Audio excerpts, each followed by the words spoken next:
ay ku daahfuraysay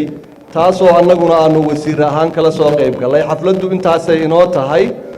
waxaan anigu kelmaddeeda ku odhanayaa uuna ku soo gaabsanayaa cuqaasha iyo dadka waxgaradka ee halkan fadhiya magaciinu iyo xafladdani waa isku mid magaca cuqaasha nabadoonnaa la odhan jiray haddana nabadoonnaa la yidhaahdaa waxaa runtii aad ay tahay inaynu xasuusanno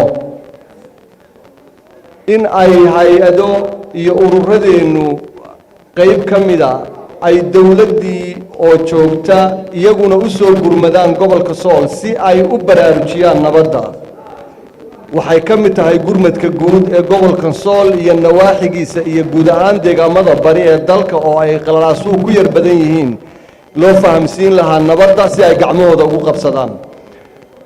cuqaasha iyo nabadoonnada arrintan waa arrin gaar idii qusaysa waana sababta nabadoonno laydinku bixiyey in bulshadu isdhex gasho oo bulshadu ay nabaddeeda gacanta ku qabsato dowladnimadu meesha ay ka bilaabantaa iyo qarannimadu waa halkaas weey dowlad waxaa ah cid walba oo leh systemkeeda dhammaan dhaqan dhaqaale dadeed diineed oo iyagu qanaacad iyo sharaf ay leeyihiin difaacanaya oo noloshooda gacanta ku haysta dad iyo gobolka degan waxay idinku soo noqnoqonayaan hay-adaha nabadda ka hadlaya iyo ururada u darban nabaddu waa waxa annaguna aanu halkan u joogno waa waxa odayaashiinnan dhiiggu idinka yaraaday oo aad reerihiinna in badan uga maqan tihiin oo aad ku dhex jirtaan dad wax dhex mareen dad isdilay nabadayntood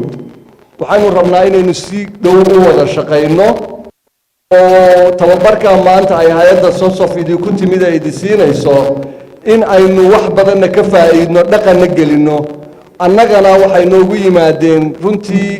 oo aanu aada ugu farxnay inay shaqadii aanu haynay qayb ka mida oo ay daadejin ah inay runtii nagu soo biiriyeen aad iyo aad baan uga mahadnaqayaa soonsaf laakiin fariintu waxay ku socotaa reer sool iyo odayadiinna halkan fadhiya ee mas-uuliyadda ilaahay idii dhiibay dadka in ay nabad galaan naftooda maalkooda diintooda iyo cirdigooduba والسلام عليكم ورحمة الله وبركاته.